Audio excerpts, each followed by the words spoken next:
तो hello everyone, welcome back to my channel. आजचा vlog माझ्यासाठी खूप स्पेशल आहे कारण आज माझा बड्डे. तर चला माझ्या बड्डेचा पूर्ण दिवस कसा जातो तुमच्यासोबत मी शेअर करते. तर हा माझा फर्स्ट व्लॉग आहे, तर मला सपोर्ट करा. तर आजची सुरुवात झाली होती इच्छामणी मंदिराचं दर्शन घेऊन. नवऱ्यासोबत काही सुंदर व्हिडिओज आणि फोटोज क्लिक केले. आणि एक गोष्ट सांगते, इच्छामणी मंदिरात तुम्ही कोणतीही इच्छा बोलता तर ती बाप्पा पूर्णच करतो. तर तुम्ही पण या इच्छामणी मंदिरात. तर मी ते फूल वगैरे घेतले, पण खूप गर्दी होती कारण चतुर्थी होती, त्यामुळे तुम्ही बघू शकता. तुम्ही पण बाप्पाचं दर्शन घ्या.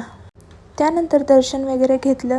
नंतर आम्ही निघालो होतो मेन रोडला, कारण मला थोडी शॉपिंग करायची होती. मी बड्डेचा ड्रेस नव्हता घेतलेला. त्यानंतर खूप ट्रॅफिक जाम झाले होते. शॉपिंग वगैरे केली. त्यानंतर आम्ही गेलो होतो गाईला चारा खाऊ घालण्यासाठी, कारण वाढदिवसाच्या दिवशी अशी छोटीशी सेवा करण्याचा आनंद काही वेगळाच असतो. त्यावेळी पाऊसही चालू झाला होता. माझ्या प्रत्येक बड्डेला ना पाऊस हा राहतोच.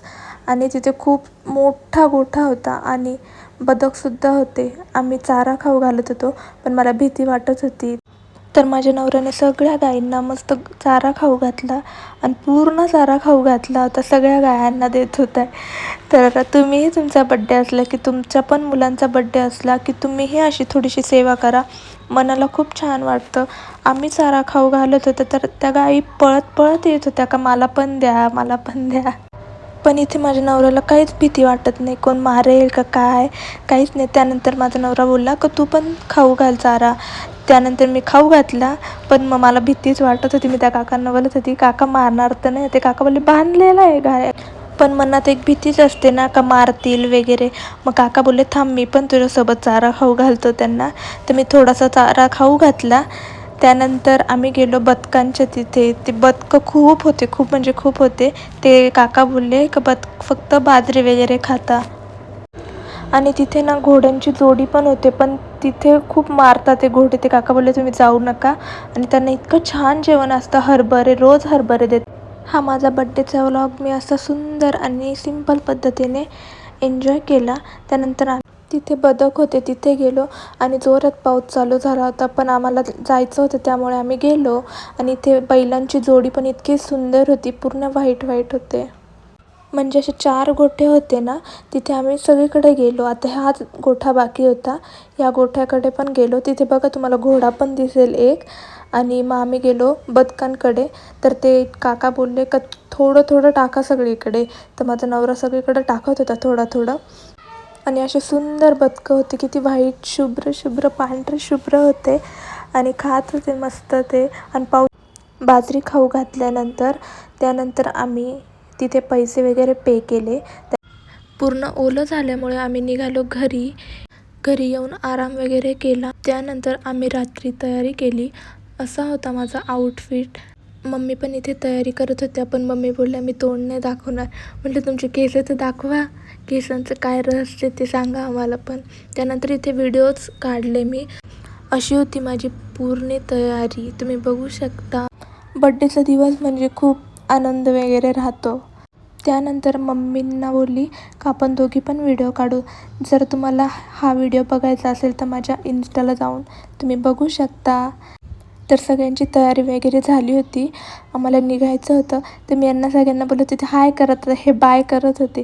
तर आम्ही निघालो होतो हॉटेलला जाण्यासाठी. पहिले जेवायला जाणार होतो, त्यानंतर आम्ही केक कट करणार होतो. त्यानंतर माझ्या बहिणींनी पण सरप्राईज दिलं होतं. त्या पण केक वगैरे घेऊन आल्या होत्या. ही माझी छोटी सिस्टर आणि ती मोठी सिस्टर होती. तर आम्ही निघालो होतो जेवण करायला. आम्ही तिथे गप्पा गोष्टी करत होतो, माझी मोठी सिस्टर आणि आम्ही. त्यानंतर आम्ही पावभाजी वगैरे खाल्ली, मंचुरियन पण खाल्ले, नूडल्स पण खाल्लं. पण त्याची क्लिप्स काढायची विसरून गेली खायच्या नादामध्ये. तर आम्ही निघालो होतो घरी. त्यानंतर आम्ही केक वगैरे कट करायचा होता, तर इथे औक्षण वगैरे केलं. तुम्हाला वाटेल ही मम्मी काय करते, पण या माझ्या आहे सासूबाई.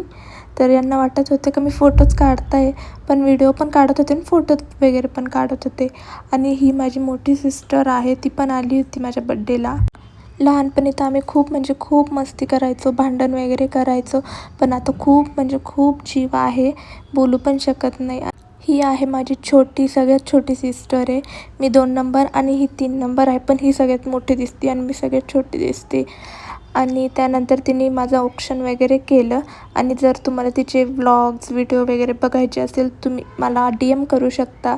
आणि तिचं पण इन्स्टा अकाउंट आहे, ती पण तुम्ही तिला कॉलॅब वगैरे पण करू शकता. खरं बोललं ना तर लग्नानंतर बहिणींची किंमत कळते आपल्याला.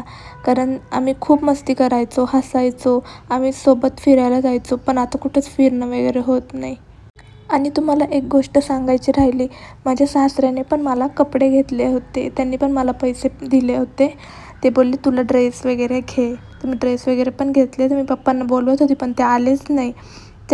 आणि त्या आमच्या दीदींचा पण व्हिडिओ कॉल चालू होता. आणि ते कट वगैरे केला केक. त्यानंतर ते फुटतच नव्हतं. त्यामुळे आम्ही खूप हसत होतो, खूप हसू येत होतं. बार बार दिन ये आए, बार बार दिल ये गाए, बार बार दिन ये आए, बार बार दिल ये गाए, तो जिए हजारों साल ये मेरी है आरज़ू.